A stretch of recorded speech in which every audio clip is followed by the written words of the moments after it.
Buddy, beautiful snowy day out today, so we're going to start right on up. And mortgage training, I know is not sometimes the most exciting thing to teach, but it's something that we really need to know some of the basics. And today is going over the basics of mortgage training. So when we talk about our agenda, what is our mission when talking about mortgages? Differences between FHA, VA, and conventional mortgages.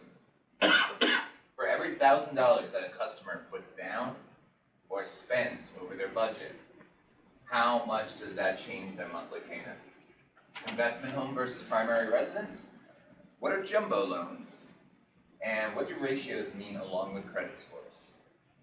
Who are the 3 mortgage companies we have in this office? So that's kind of what we're going to concentrate on some of the majority stuff. So let's start this right off with a little Seinfeld reference, okay? So when we're talking about mortgages, the most important thing is sell the sizzle and not the steak, okay? In other words, we are not subject matter experts. None of us in this room, nor myself, have a degree in mortgage certification. That's why we leave it up to the subject matter experts.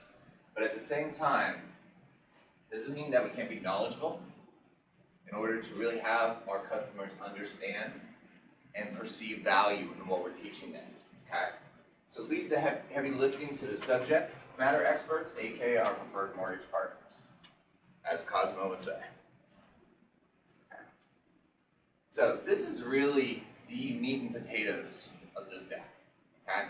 When we're really taking a better look at it, what we're looking at is basically the difference between conventional, FHA, and VA, okay? So I'll ask many people in the class today, by raise of hands, how many people are pretty familiar with conventional FHA and VA? How about you? You all right with it? Yeah. Okay. So basically what I'll do is kind of talk about, you're good? Okay. So basically with conventional FHA and VA, conventional is what's called a traditional mortgage. It's what our grandparents, our parents in a lot of cases, have grown up with, okay? Basically with a conventional loan, 10% down is the most common, really 20% down, but I'm going to say 10% down.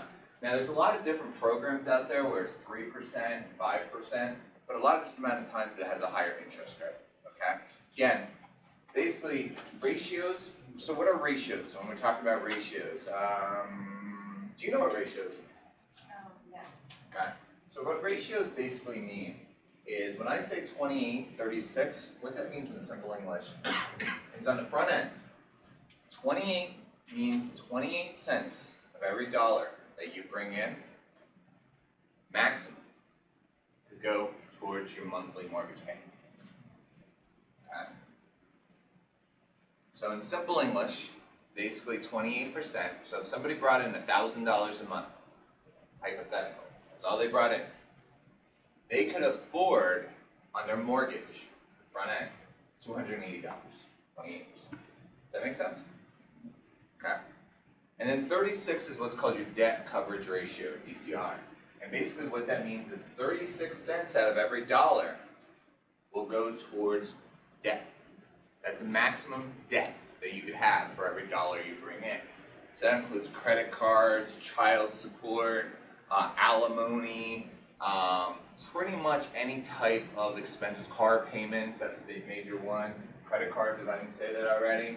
So basically, it has ratios that are called 28:36. Okay. Now, do you know what PMI is? By raise of hands. You know what PMI is? Yes, yes, good, good, cool, all right, excellent. So with PMI, just, I'll hit on it very lightly then, because again, we're taking this today, but PMI, which stands for premium mortgage insurance, Jason? Private. Private mortgage insurance, okay? Private mortgage insurance is this evil little monster. And what I mean by that, the way that it's calculated, it's not important that you understand that it's the mortgage amount times 0.00058%, blah, blah, blah, blah. All it means is you have this little evil monster that until you get to 20% down, you have to pay it each and every single month, okay? So 5% down, 10% down, 15%, you're paying this little evil monster called PMI. And on a $200,000 mortgage, on a monthly basis, about $100, Jason, roughly? Depends on the loan to value, depends on the loan amount. Rough ballpark though? How much? $100 for a $200,000 mortgage? Rough? Probably a little more. A little bit more? Okay, but at least it gives you a ballpark on how much we're talking about. 90% of the time, clients will ask about this. In other words, it's the default. Okay? Now, FHA and VA is a whole different thing. First of all, does anybody know what FHA stands for? Good. Who's that? Good job. Federal Housing Administration. Good job. So it's not first-time home buyer. Everybody thinks FHA is first-time home buyer. That is not the case. Okay? FHA and VA. Again, VA, first of all, is for us former soldiers. Okay? It can be 0% down. This is how I bought my first two homes, VA. Okay?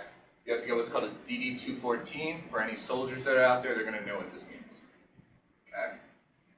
What the ratios are 0 to 36. Okay? So in other words, 0 being the front end means you have no income.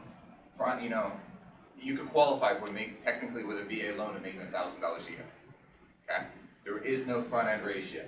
The back end ratio is 36, which means out of every dollar, 36 cents maximum could go to debt. Okay?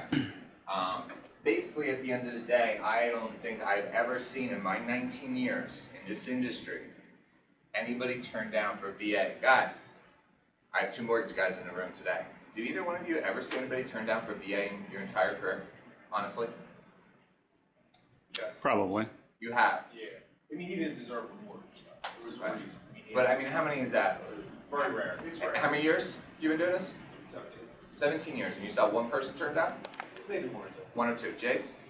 Yeah, probably same. Same? 1 or Okay, 2. and I saw about 0 and same. The point is, Credit related. in 50 years combined knowledge here, we've seen maybe 4 people turn down for VA in our lives. In other words, you never get turned down when you're pretty much VA, barring something absolutely crazy. Okay? That's why us soldiers always do VA anytime we humanly can. Okay? There's no MIP or no PMI. We talked about PMI. All MIP means is the same exact thing that we talked about for PMI. It just goes on an FHA loan. It's the same thing. Okay? But basically, there's a 2.5% funding fee on VA. So again, you don't have this evil monster PMI. But what you do have is this funding fee of 2.5%. So if you had a $100,000 mortgage, then your mortgage really would be $102,500 because that's a 2.5% funding fee. That 2.5% funding fee can be waived as well, barring certain conditions. Disabled veterans, World War II vets, even though they're not around as much anymore, you'll see that a large amount of the time. And also, technically, if they're Native American, in case you really want to know that useless Jeopardy fact. Okay. There's one major problem with VA. Okay. Have you ever done a VA deal? Are you? No? Okay. VA deals. The only real negative on VA in resale, repeat, in resale, is you have to have an inspection. Okay? So what that means is, of course, like every home that we sell, we're always going to have inspections, right? But there's an added layer, and that added layer, what that is essentially the VA sends out somebody to inspect the house, a blessed out house. And if they go out there and go, I'm taking a look at this, and it needs a new roof. And you're like, nah. We accept the roof. The roof is cool. Seller's cool with it. Buyer's cool with it. We're all cool with the roof. It's all good. We don't need a new roof. And if the VA inspector says, nah, for us to fund it, this loan, you must repair that roof. The seller might just say, get out of here, and kill the deal. You might lose an entire deal on VA because that VA inspector said the house has to be fixed, and you guys don't agree to it. This is a major thing in the resale side. If you're doing the new home sale side, this is not a big deal at all. But in resale, this can be a very huge consideration. And it's something I always warn my VA customers, is that, give or take about 50% of the people I dealt with last year were former soldiers as my buyers. And this is something I bring up on a buyer consult all the time. Okay? That's basically VA. FHA is basically 3.5% down. Okay? So you can go as low as 3.5% down. The ratios, again, not important that you memorize that it's 31-43, just so you understand what ratios mean in case it ever comes up. The front end is 31, which means 31 cents out of every dollar that you bring in, you go to your maximum to your mortgage amount, and your back end is 43. Also with these ratios, the other thing I'll point out is what I'm doing is these are the federal guidelines for mortgages as of March 12th, 2018. As the gentleman in the room will tell you all day long on the mortgage side, these can be easily stretched depending on credit history, depending on overall finances, how the deal looks in general. There just gives you an idea of ratios, okay? So when we start taking a look at some of the ratios, I'm going to leave VA out of it, but if you look at conventional being 28.36, and this one being 31.43, it just means in simple English, FHA you can qualify for easier than a conventional loan. That's the easiest way I can describe it, okay? There's another evil monster that we talked about MIP briefly at PMI. But MIP, which is mortgage insurance premium, Jason? Okay, mortgage insurance premium. Never ever goes away. Remember how PMI on conventional goes away at 20%? MIP, this evil little monster, MIP, if you have 20% down, 52% down, 71% down, 99.9 infinity down, it never, ever, ever goes away. So, the point is, again, I know these are not the most exciting and sexy things that we train on, but when you want to come off as a proper consultant to a buyer, and you're doing that buyer consultation, you want to give them these little glimpses, these little facts, right? Because the average person, what do they know between, conventional and FHA? Nothing. It's not something that commonly we talk about, unless you have different type of dinner parties that I hang out with. We don't really talk about these things. Mortgage guys, you might, but we don't. The point is that you can start pointing out some of these things. When people ask me, Dave, what's the difference between conventional and FHA? The first thing I say to them, first of all, before I answer that, tell me how much you got to put down. That's my opening line. And then I say, okay, once I have a better idea of that, what do you know about conventional versus FHA? They'll always say, my uncle's brother, sister's cousin, told me to go with conventional. Okay, why? Well, because it's the best. Well, there's a solid statement if I've ever heard one. Okay. Well, the whole thing is, if they only have 3.5% to work with, and every single nickel works, the last thing in the world you want to tell them is, oh, conventional is the bomb, man. You want to go with conventional, it's the greatest. Because they can't have it. You have no choice. Some nights you'd rather have prime rib over a hamburger, but if you only have X amount of dollars in your pocket, you're having that hamburger. That's how sometimes FHA works, okay?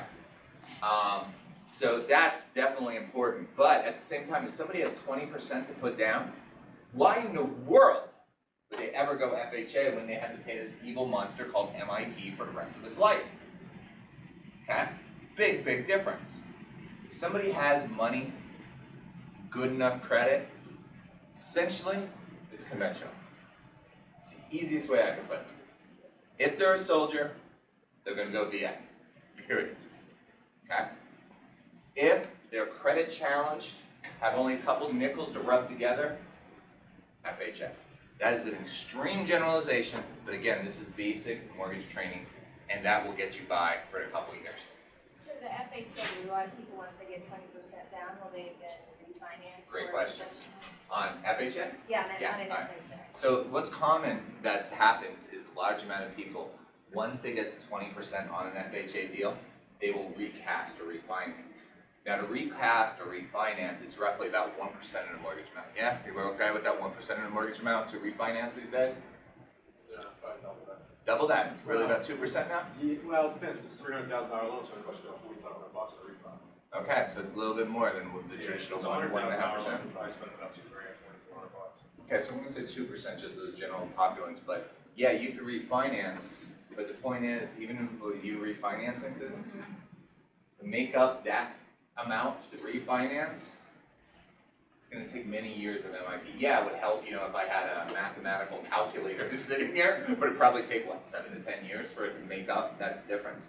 That's assuming you get the same rate. What's that? Assuming you get the same rate. There's a lot of different variables. Yeah, but you do want to let somebody know on FHA that is definite negative, is that MIP. And what's the MIP? What percentage of the loan amount? Pretty much the same as PMI. So if I'm not mistaken, MIP works the same way, guys. It's mortgage amount times 0.0058%. No, that's MIP. Okay. FHA is 0.85% 0.85. always, and 1.75 up front. That's financed in. Okay. Conventionally, it depends. There's a lot of variables. It's loan to value driven. It's 0.0058, the old school way. no. Okay. It just depends on loan to value. It depends on credit score. Or the PMI. That the income ratio will affect that payment. What's that? So the better the credit, the lower their PMI rate usually is. Yes. Okay. Yeah. And also, there's 5 mortgage insurance companies in the country, so Yeah. some of them are priced a little bit better than others. Yeah, but in general, MIP is slightly more expensive than PMI, right? I mean, it depends on the overall package, but if I had two of the same exact. Are you talking about single premium? Yeah. Like one-time upfront single Yeah. premium? Yeah. That's more expensive, yes, because it's a one-time fee. But Okay. as an example, it can be as low as 1.2% on a 90% loan. Yeah. Okay. So if they're putting 10% down, you can do a 1.2% one-time single premium Yeah. mortgage insurance. And then you also have the option of financing that into the loan. Cool. All right. And like I said, I could probably make this a 2-hour training on just this. But remember, this is the basics of mortgage training. So we're trying to sell the sizzle here, not so much the steak. But at least you have a better idea of some of the positives and negatives of FHA and conventional. Make sense? Mhm. Good? Good? Good? Good. All right. All 5 are good. Some other types of mortgages just to make you familiar with, okay? One of them is called USDA, United States Department of Agriculture, rural housing. I hate that word, rural. Weird word.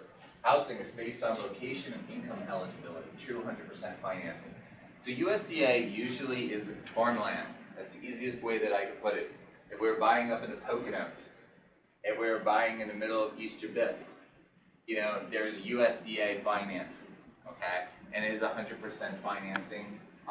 Again, only if an area is eligible.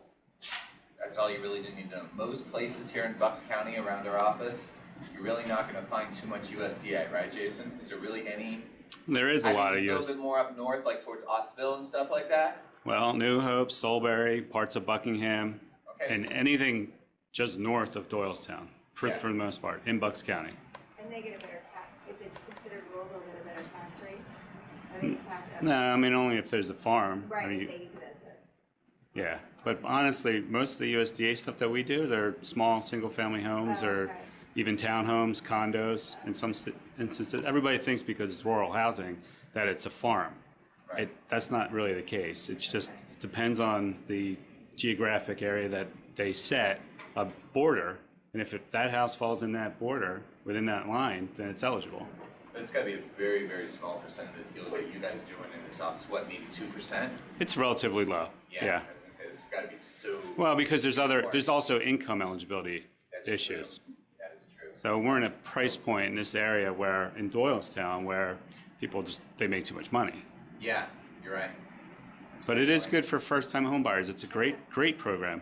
Is there a set like income? Is it like 57,000 or like? No, it's higher. It's 97. I think they just changed. I think it's 97, 96,750 So that's for basically. two to four, up to 4 people.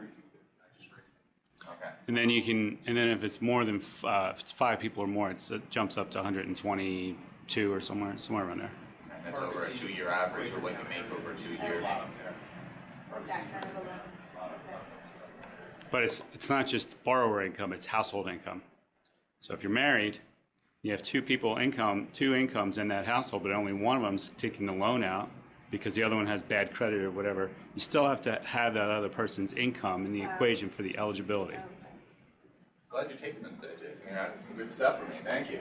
Jumbo financing can be conventional, FHA, or VA. Okay? And simple English, a loan that is higher than $453,100 is basically considered a jumbo loan. And I should say, the jumbo loan is a jumbo mortgage. So the mortgage is more than $453,100. And the rate will be higher, okay, in most cases. Depends on a couple different factors. But there are jumbo VA. I'm doing a jumbo VA deal right now on one of my customers over at the Preserve at Northampton and Toll Brothers, okay? I have not done a jumbo VA deal. I don't know if I've ever done a jumbo VA deal in my entire career until recently, okay? But they do exist. So in case you want to know about that, just something good to keep in mind.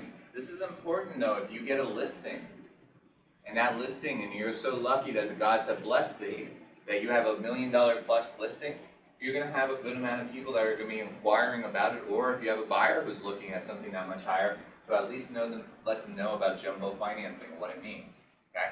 Remember, these are just the basics on it. It's one of those types of things that if you really want to know a lot more about jumbo financing and you have somebody, we have 3 different mortgage companies in this office alone. Remember, we sell the sizzle. I sell the sizzle up here too, not the steak. The gentleman behind this camera and a couple people in this room, they're the experts, along with Donna and Joe. Investment homes versus primary residence. This is another thing that will come up, and you'll see this frequently. A lot of people have shore houses down in Jersey Shore, or Delaware, or whatever the case may be. You are allowed to have one primary residence, okay? So if you are basically looking at an investment home as a shore house, or a fixer-upper, or a secondary home in general, a house in the Poconos, whatever the case may be, basically investment homes are going to have a higher interest rate too. Okay, good for you to know. Next one is an ARM. Man, 20 years, ARMs are interesting because sometimes they're top of my mouth. I'm talking about ARMs all the time. Then they're forgotten for years. It's kind of interesting. ARMs today, Jason, coming back? Well, I mean, we use them a lot in our business because they're a good alternative to a 30-year term, right. Especially a longer term arm like a 10-1 arm or even a 7-1. Yeah. So the reality of it, you know, because people don't generally keep loans more than 10 years anyway. Mm-hmm. So when there's a nice gap in rate between a 30-year fixed and a 10-1 arm, sometimes a 10-1 makes more sense. Yeah. An ARM or an adjustable rate mortgage has kind of a bad reputation. People always consider the housing industry collapse in 2008 to be heavily affected in a negative style by ARMs, adjustable rate mortgages. And that's not entirely true. There used to be something called 2-to-1 buy downs I used to use. There used to be balloon payments. There used to be all these different things that kind of get lumped in together with ARMs that aren't exactly true. But what an ARM is, like a 5-to-1 arm, you hear a 5-to-1 arm, 7-to-1 arm, 2-to-1 arm back in the day. But a 5-to-1 arm basically means that for the first 5 years of that mortgage, it's locked, okay? So if the interest rate is 4%, year 1, 4%, year 2, 4%, year 3, 4%, 4 and 5, 4%. And then on that 6th year, it's going to float with the market. Now again, this is a basic mortgage class, but basically with an ARM can be adjusted. Is it still 3/4 of a point, guys? The most an ARM can go up in 1 year is 3/4 of a point? 2%. 2%. Wow, that's changed since 2008. Okay, so basically you can go all the way up, in this case, from 4 to 6%, hypothetically, in year number 6 when you have an ARM. Okay? This is one of those types of things that if somebody has an ARM, it's not going to be a conservative buyer. It's going to be somebody that you're trying to squeeze into the house, or very commonly is somebody, like a great example, if I did a 7-to-1 ARM, somebody's only going to try to live in this home for 3 or 4 or 5 years. Okay? They might be an intern. I used to sell these a lot to, I used to work next to a hospital, and I used to sell them a lot to doctors that were coming in and different types of stuff that were going to have a whole lot more income a couple years down the road than they currently had. And they could refinance out of that ARM during that time period. But really, you don't really want to be a customer who has an ARM on a 30-year period. It'd be crazy, man. You'd just be like flying with the wind. It'd be kind of really crazy. So, and that's what basically ARMs are. But just be familiar with them. ARMs, interest rates compared to a traditional 30-year conventional. Jason, anything you want to, I mean, still a little bit better? Yeah. I mean, that's the attraction to the ARM, is that the rate on the initial period is a lot lower than a traditional 30-year loan. Yeah. Like a percentage, couple percentage? It depends on the length, the initial rate term. So on this, like his example, there's a 5-1 ARM. So the 5-1 ARM today is around 3.25%, 3.5%, whereas the 30-year fixed today is close to the 4 and 5/8. Right. So that's over a percentage point difference.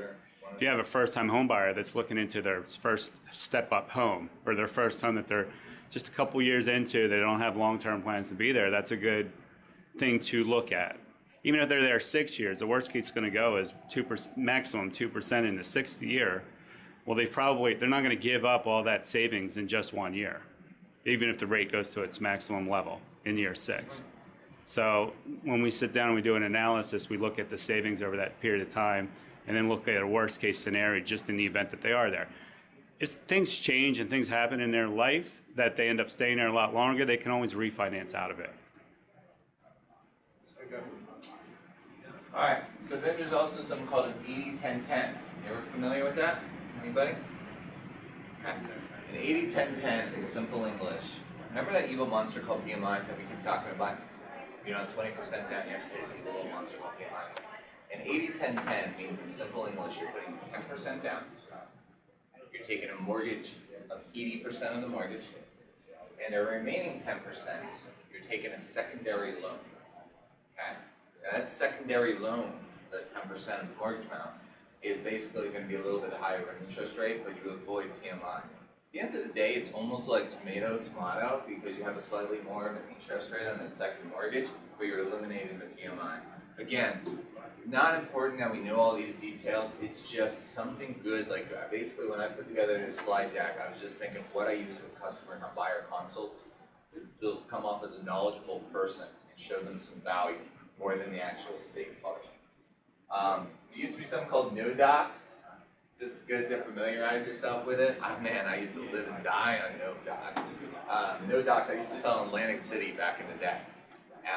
And no doc is no document verification. I think that's exactly what it was. The point is, I worked with a large amount of people who worked in casinos, the entertainment industry. And like my first guy, I still remember, the first guy I sold a home to, God, 19 years ago, his name was Tim Dowd. He's probably like in the mid-40s by now, but same as me. But anyway, Tim Dowd, he was a doorman down at Harris in Atlantic City. He reported to the government $18,000 a year, but as a doorman, he was pulling down about $55 grand a year. Okay? A large amount of people that are in the entertainment industry, dry cleaners, ethnicities. I'm just going to kind of leave it there. You'll see this a lot with ethnic types of buyers. 7-Elevens of the world. These types of things, what you're going to see is they only report this much to the federal government, but at the same time they're pulling in this much income. So in the old days, they used to do what was called no docs. They would basically say, okay, you know, come in here with a large amount of cash, take a mortgage, and you'll be good to go.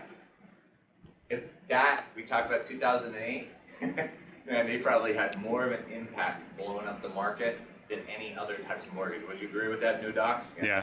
And no docs, I would say about 70% of the deals I did were no docs back in the day, honestly. Because Atlantic City, it just went hand in hand.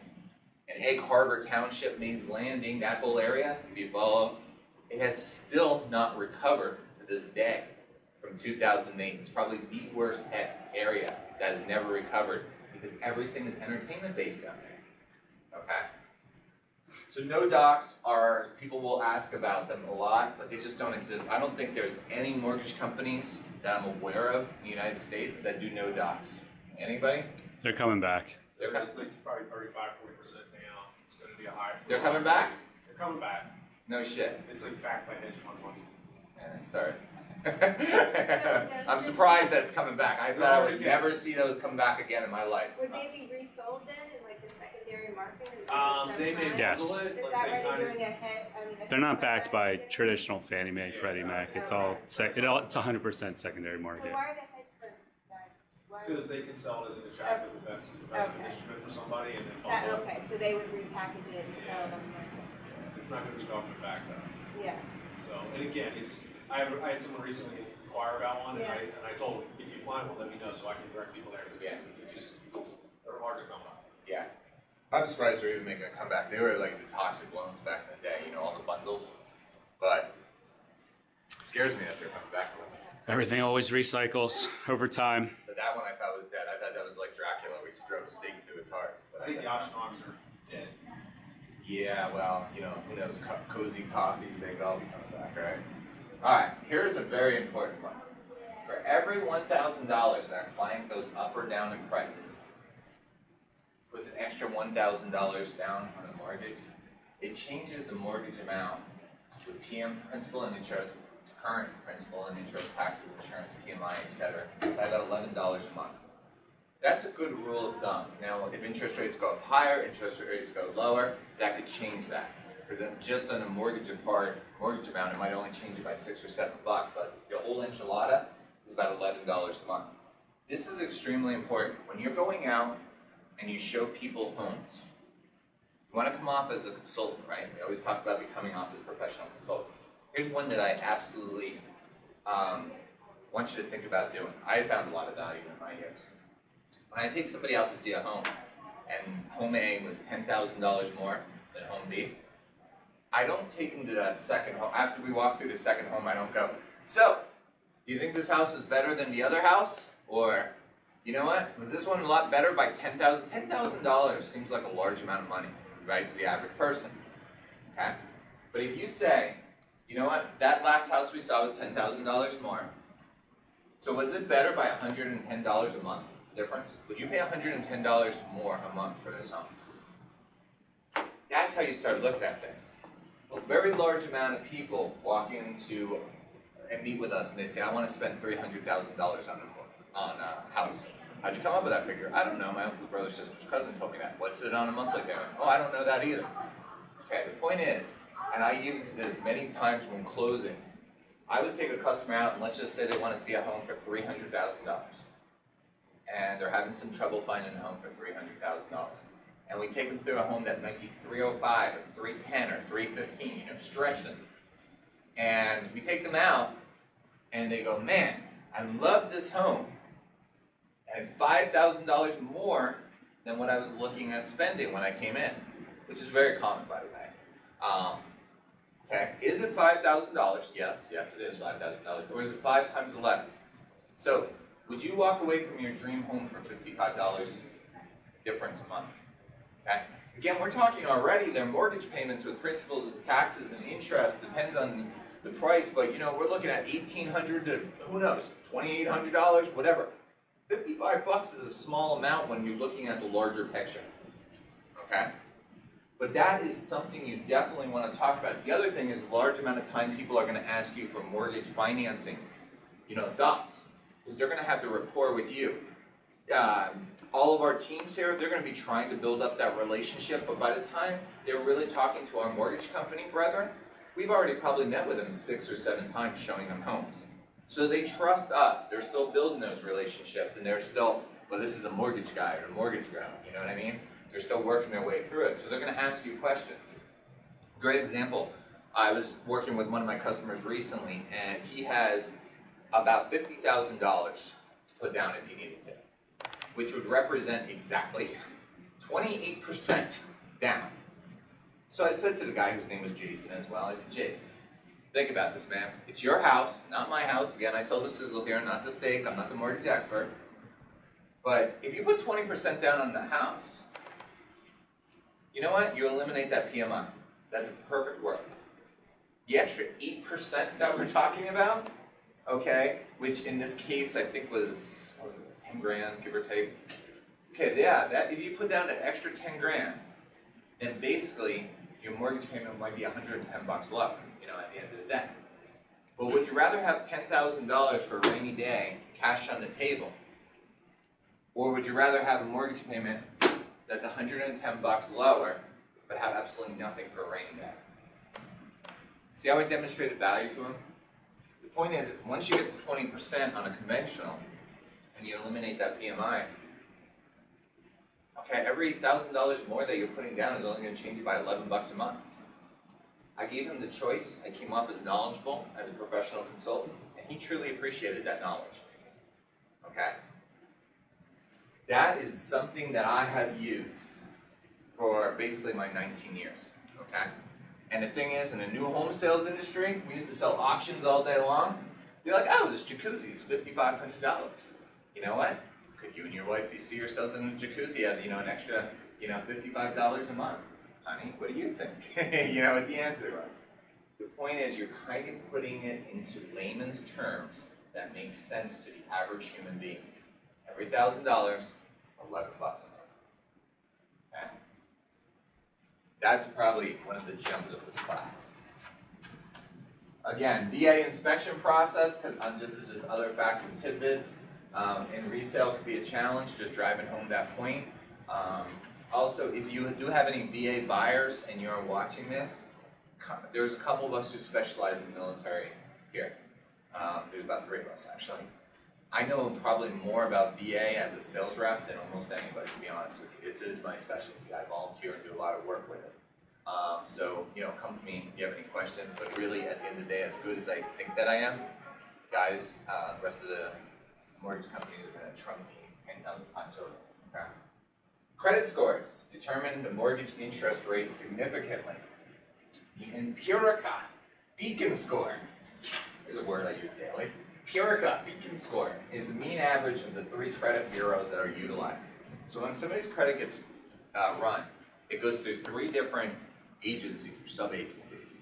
And what happens is the medium score, so if you had somebody at 700, one company came back and said 700, one said 750, and the other one said 725. The medium of those 3 is 725. So 725 would be the score that would be utilized. Okay? Credit is something that has really gone up, changed a lot in my 20 years in this industry. It was always important, but I would say credit, now I got the expertise in this room, credit probably is the #1 deciding factor almost anymore, right there with down payment, wouldn't you say? Yeah, it probably plays a big is role. that important these days. When you look at credit, do you look at like Experian, are you We using that? we Go? tri-merged reports. I have all 3 of them: Experian, TransUnion, Equifax. If they have a lower credit score, let's say like 600, will you look at their current past history to try to? Well, it depends on the programs. For FHA, we can go down as low as 600. Okay. If it's lower than that, then we'll look and see why, and see if there's a way to increase that score in a short time. Oftentimes we can run a scenario where they have some credit card debt and they're overextended. That's the reason why their scores are lower. If we can run a scenario and show them, all right, well, if you pay this credit card down to this balance, this one down to this, it'll increase your score by 25 points, and that might be enough to get them to qualify. Is there still a rule of thumb out there, guys, that basically, like in the old days, what we used to always use was 620 or above was considered good credit unconventional? Now, I know that has changed like immediately. Is there something? I wouldn't say 620 is good credit. It's relatively low, but it's the acceptable level. Yeah, that's for a better way conventional. of putting it. Acceptable levels about 620. Yep. And what's FHA? Is it still like 580? Well, FHA is, I don't even know if there's really a limit, but our company will go to 600. 600. There are companies that'll go down as, I've heard, as low as 560 or 540 even, but realistically, if you're going to get an FHA loan with that, if a company's going to take that kind of a risk, even at 580, they're going to require some pretty deep compensating factors, larger down payments, reserves, extenuating circumstance maybe for why the credit scores are that low. So would somebody have like a 650 versus an 800? Is there a big spread in there? On a conventional loan, there's a big spread on the rate, not only the interest rate, but it can be a big spread on the mortgage insurance if they're putting less than 20% down. And VA really doesn't have a credit at all in any way, shape, Not or form. I mean, not technically. Not technically. So the only thing to come out of that, when we talk about credit scores, just like everything else, FHA is a lot easier to approve somebody than it is conventional. Yeah, but getting back to that VA question though, again, lenders, the VA has a set standard or guideline or guidance. Lenders have their overlays. True. So us as a lender on a VA loan, we're at, I think we're also at 600 or 620 on that one. Really, on the VA? On the VA. You guys are that high. Yeah, but again, if there's extenuating circumstances A or lot of my VA people that I work with down in 4th Street, I volunteer, they're like literally homeless. They don't have credit, and I get them in, but it's a specialized program that goes through. yeah, so that's developing non-traditional credit. Yeah. So that's a little bit different. That's all the tranches and all those weird stuff. Yeah. Exactly. Short sales, are forgiven in 2 years. Foreclosures in 4 years. What's the difference between a short sale and a foreclosure? No? Short sale, they sell it for less than what the loan value is worth. And then a foreclosure, actual mortgage company takes possession of the Good. deed. I always like to explain it well said. Somebody put it the best way. If I have my keys, which I don't have on my keys, a short sale is here you go, bank, take my home. A foreclosure says, come get my keys, they're right here in my pocket, come get my money. You know, I try to take it out of my pants. The point is, the big difference, but a short sale within 2 years can be released, or I guess a good word to use, forgiven. Foreclosures in 4 years. There are exceptions to that rule, So that but comes that's off your general. credit report in 2 years? Yeah. A short sale? No, it does not come off your Not credit. credit. Oh. Mortgage, it's forgiven, so you're allowed to get another Oh, mortgage. you're allowed to get it, okay, but you're gonna be probably at a significantly higher rate of mortgage, Well, maybe not. Not if it's forgiven.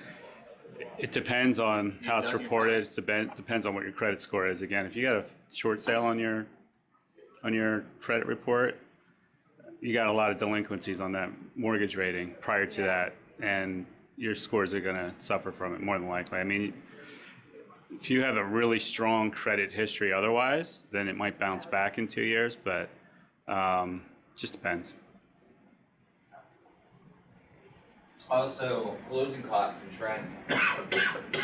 So again, we go over this a little bit more in our trend class, which we have recorded. You can go back and take a look at that, but in simple English, closing costs are, I usually say, about 2.5% to 3% of the mortgage amount. That's a good general rule of thumb to utilize over and over.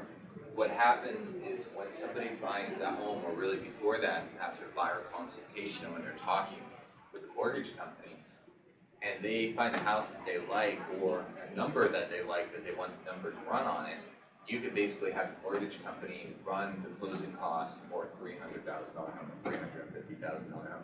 Again, it's going to be different in the areas. If you're in Jamison versus, let's say, what's got a really high tax rate, Cheltenham. Cheltenham has sky-high taxes. You know what I mean?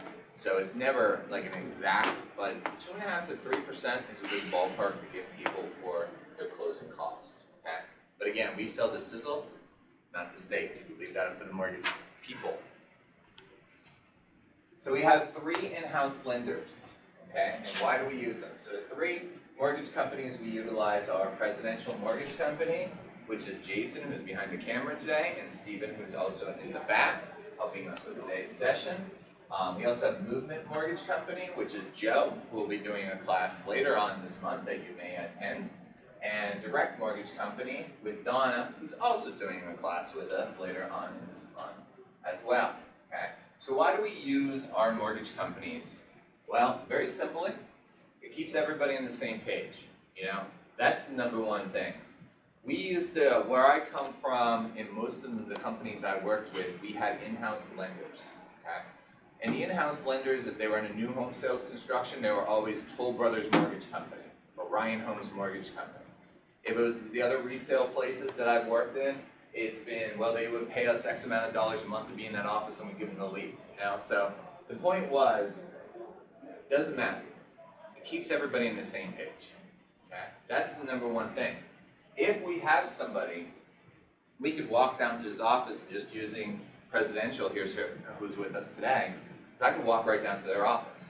There's been a couple times I've called them after 5 o'clock at night.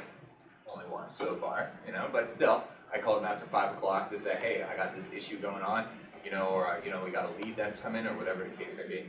They understand our language, we understand their language. They understand our forms. Very important. And we understand their forms. Other mortgage companies, when you get them, we used to call them OSLs. What OSL was an outside mortgage company. What we called them internally?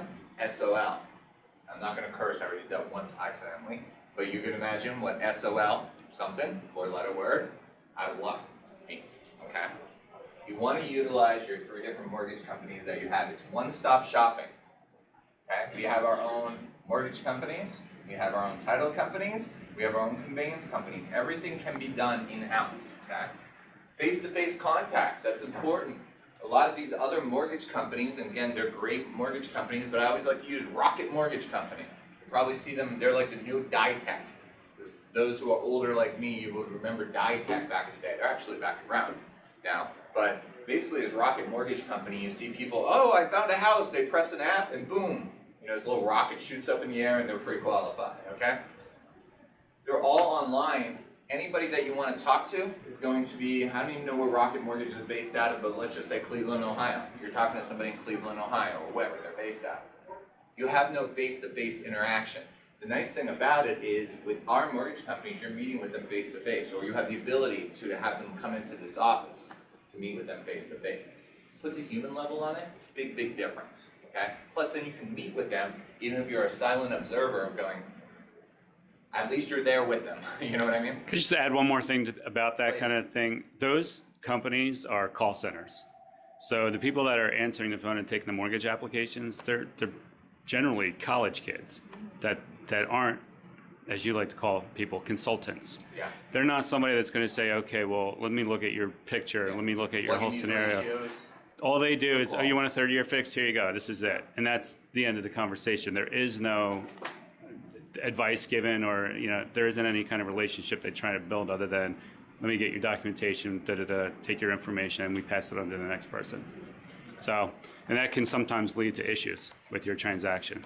Yeah, it can lead to a big issue with pre-qualification because sometimes people get a contract with a pre-approved from a Rocket Mortgage, and the person will put in the variables to get a pre-approval, well, they'll leave out the association as well.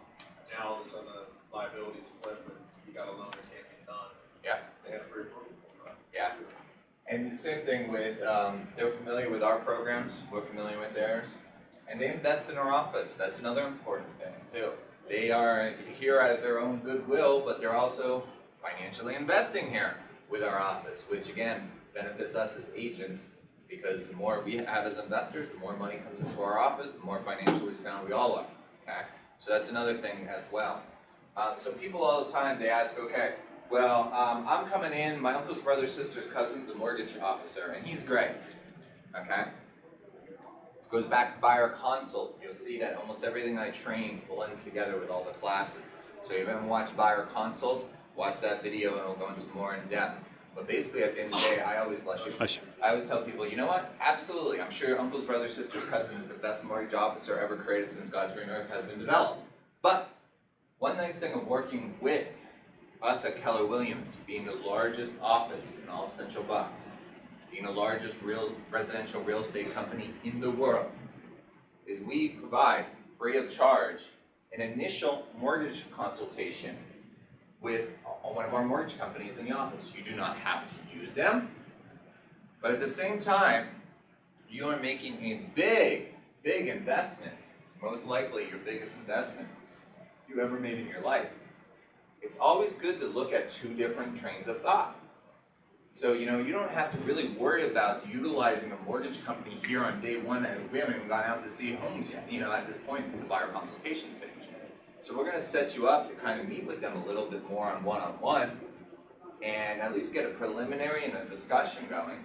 You don't have to decide down the road, but you might see that it's a different interest rate that's going to benefit you.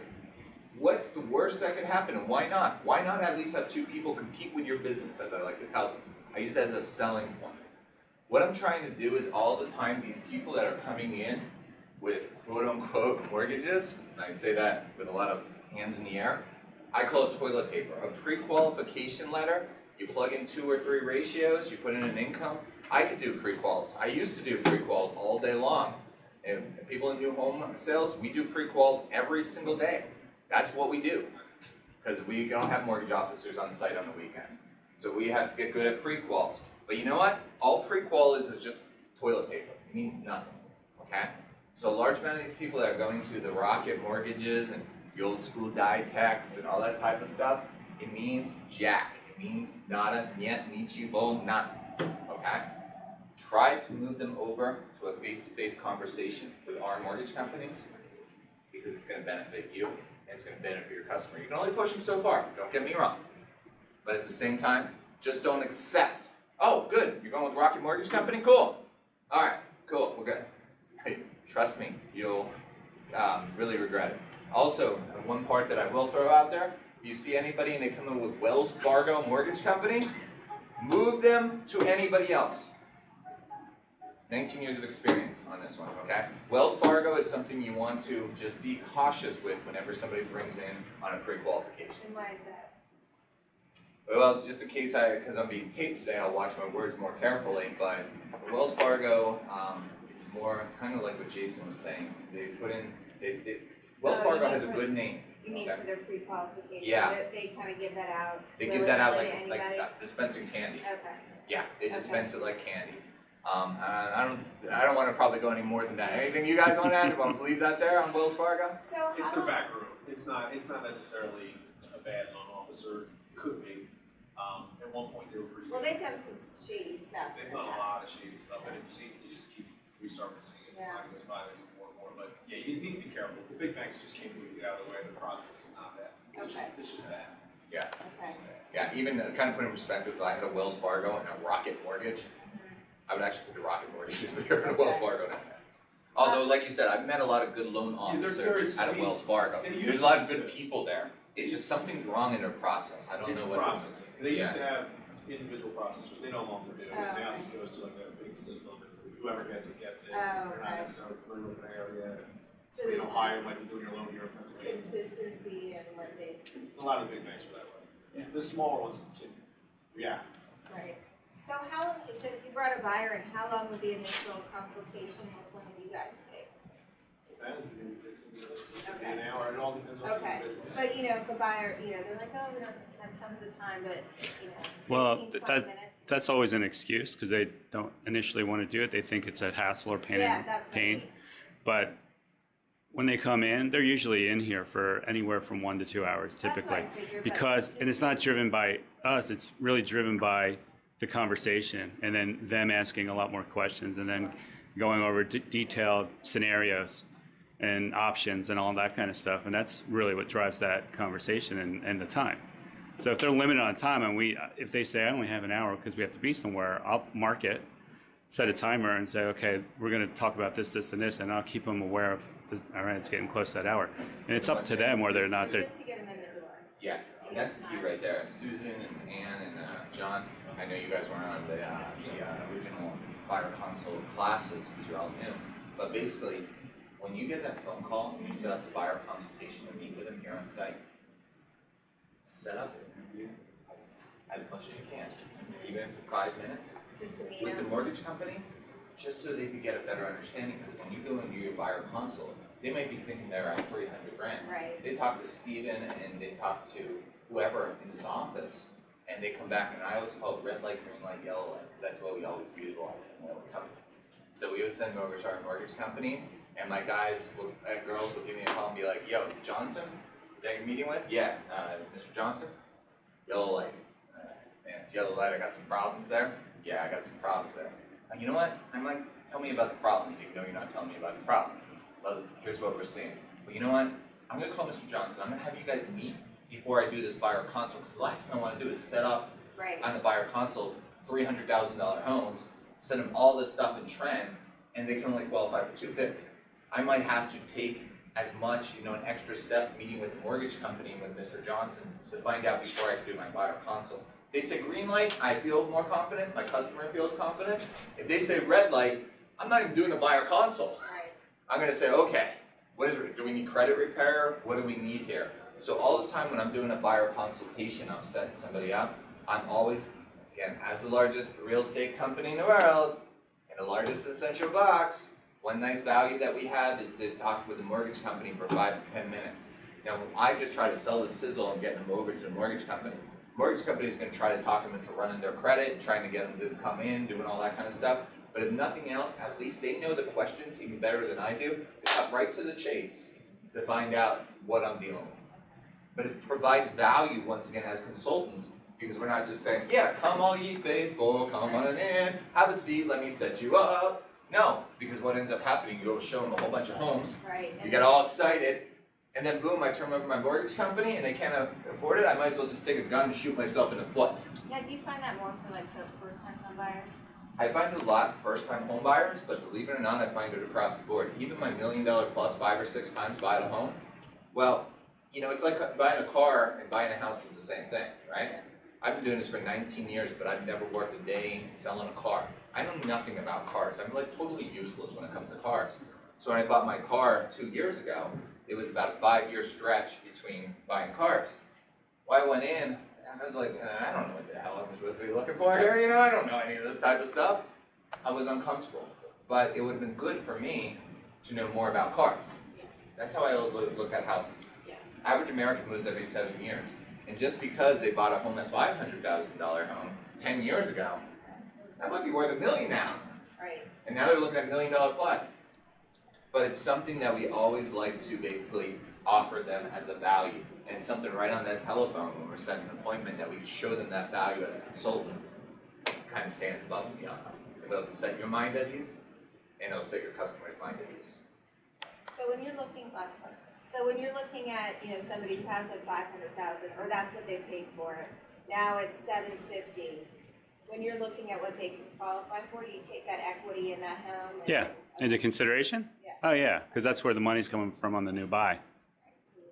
So, and sometimes, so in this market, it's a seller's market. So some people are moving laterally. They just want to move into a different house, same price range. Some people are downsizing. Right. Some people are going up.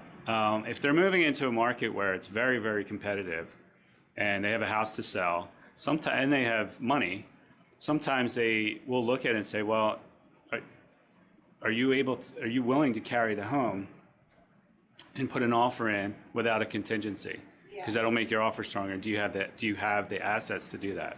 Sometimes they do, sometimes they don't. But sometimes we'll qualify them not selling that house and carrying both in the event that they have to put that offer in. Now, they could put an offer in that's non-contingent and then put their house on that, get the house, put their house up on the market and still sell it in time at the same time and still close on both. But some people, it is and it isn't. I mean, I guess it is, unless you're somebody that has the ability to carry it for a period of time and you have that in your mindset. Well, this maybe 6 months we could be carrying 2 loans. Then you would have to have all that extra money that's probably tied up in the house to put you down payment on the. Well, I'm talking about somebody that has other funds to use, that they they have other assets. Or sometimes we'll tell them to go get a quick line of credit on their home and use that as the down payment. Right. In some cases, people already have that there. So let's wrap up on clearing our agenda.